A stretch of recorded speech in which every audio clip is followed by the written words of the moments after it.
لو انت فعلا بتحبيه ومن بره بتشتريه، جايه اقولك ما تضيعيش فلوسك عليه، هو اصلا بقى غالي وكمان بياخده في الشوي غالي. فانا اعمله ليه بره لما ممكن اعمله بطريقه سهله وبسيطه وسر تتبيله خطيره بجد؟ كل اللي هيدوقه من عندك هيسالك سر التتبيله ايه، من غير دخان ولا حتى ريحه ولا حتى جيرانك هيعرفوا انت بتعملي ايه. بشويه رده ب5 جنيه هنعمل احلى سمك مشوي بطريقه سهله وبسيطه. ويلا بينا ندخل ونشوف مقاديرنا ايه. بس قبل ما ندخل نسمي بسم الله ونصلي على رسول الله عليه افضل الصلاه والسلام. يلا بينا. واول حاجه جبت السمك البلطي زي ما انتم شايفينه كده، لازم يبقى السمك كده طازه وفريش، وتفتحي كده الخياشيم بتاعته تلاقيها حمرا من جوه. جبته بقى وما خليتش بصراحه الراجل ينضفه لي علشان انضفه كده قدامكم واوريكم السمك بيتنضف ازاي. اول حاجه معايا انا طبعا ما بقشرهوش من بره خالص، بسيب القشره اللي عليه اللي من بره ده علشان طبعا ان انا هشويه. لو مش هشويه طبعا ببتدي ان انا اقشر القشور اللي هي اللي من بره. ببتدي بقى بفتح كده بطن السمكه، بيبقى فيها كده حته كده زي خرم كده صغير، ببتدي ان انا احط المقص فيه وافتحها كده بالشكل ده، وابتدي بقى اطلع كده البطن كلها بالخياشيم من جوه زي ما انتم شايفين. بنضفه كويس جدا وبجيب بقى الفرشه عشان بيبقى فيه كده في الجناب حاجات كده سودا، هبقى برضو هتشوفوها معايا في الكاميرا. بصوا شكلها عامل ازاي اهي. وببتدي بقى اجيب سلسله الظهر كده بيبقى فيها دم، وده اللي بيعمل الزفاره للسمك بتاعنا. ببتدي اشيلها كده بقلب الفرشه. بصوا زي الفل ازاي بشيلها كده بالفرشه، والفرشه بتسهل عليا جدا. لو ما عندكيش الفرشه تقدري تنضفيها كده بسكينه بس بالراحه جدا علشان اللحم ما يبتديش ان هو يطلع. بنضف بقى السمك كويس جدا بالشكل ده، وشايفين بقى قلبه بقى ابيض ازاي ونضيف وزي الفل. هنا بقى ببتدي اغسله كده كام غسله تاني، وببتدي بقى اعصر عليه عصير ليمون.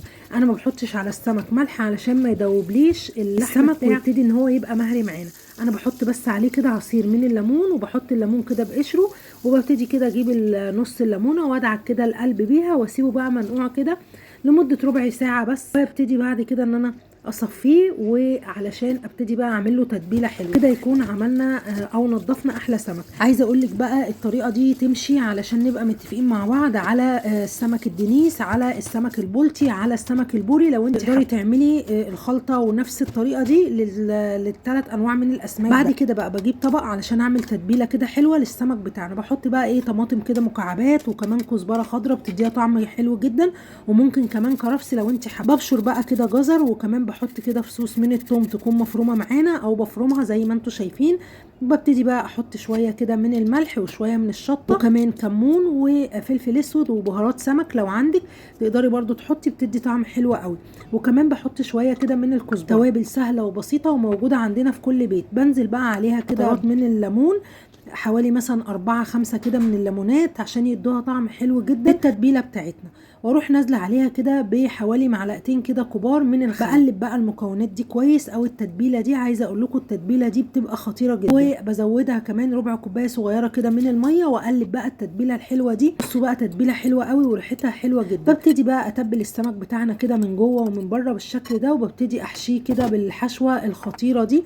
عايزه اقول لكم بتبقى طعمها حلو جدا. تقدري تعملي نفس التتبيله دي لو انت برضو هتقلي السمك تحطي له نفس الحشوه ونفس التتبيله، بتبقى خطيره جدا وبالف هنا وشفا. ويلا بقى يا بنات يا حبايبي، يا ريت تعملوا لي لايك وشير للفيديو. هنا بقى هسيب شويه كده من التتبيله، وبعد كده هبتدي بقى ازودها كده نص كوبايه تاني من الميه، ومعلقتين كبار من الخل تاني، وكمان عصير الليمون. وهزود بقى شويه ملح وشويه برضو شطه وشويه بهارات سمك وشويه كمان من الكمون ومن الكزبره. وهبتدي بقى اقلب الخلطه دي بقى الخلطه اللي احنا نحطها على السمك لما يطلع معانا من الفرن. هبتدي بقى دلوقتي احطها على جنب، واجيب بقى السمك. طبعا انا ما شلتش القشور زي ما احنا متفقين كده مع بعض. هنا بقى هجيب كده ب5 جنيه رده من عند العطار، وهبتدي احط عليها شويه كده من الملح والفلفل الاسود. هبهرها كده عشان تديني طعم حلو للسمك بتاعنا. هبتدي بقى اجيب السمكه كده، ولازم السمك في الخطوه دي يكون مبلول معانا يا بنات، ما يكونش متصفي خالص.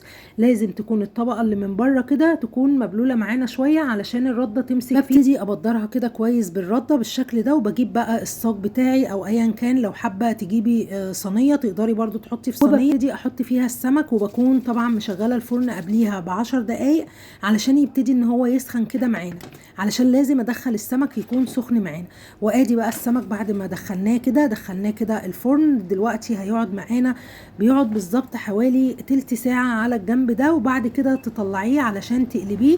بيكون بقى استوى معانا بطريقه سهله وبسيطه، وبقلبه وبياخد كمان تلت ساعة الفرن بطريقة سهلة وبسيطة. طلعته بقى هنا معانا وابتديت ارش عليه التتبيلة دي. اول بقى ما يطلع بتديها طعم خطير. قدمته بقى كده بعد ما طلعته مع الرز كده الصيادية، الرز كده بالبصل خطير. وبصوا بقى السمك من جوه ابيض وطعمه خطيرة خطيرة خطيرة، والحشوة بقى اللي من جوه دي فظيعة، طعمها حلو جدا. بألف هنا وشفا. اعملوه في البيت، ما تعملوهوش عند الراجل، بجد هتوفروا فلوس كتير والطعم كمان هيبقى خطير. جربوه ان شاء الله هتدعولي عليه. كنت معاكم مي امين، واستنوني في وصفات تانية جاية كتير.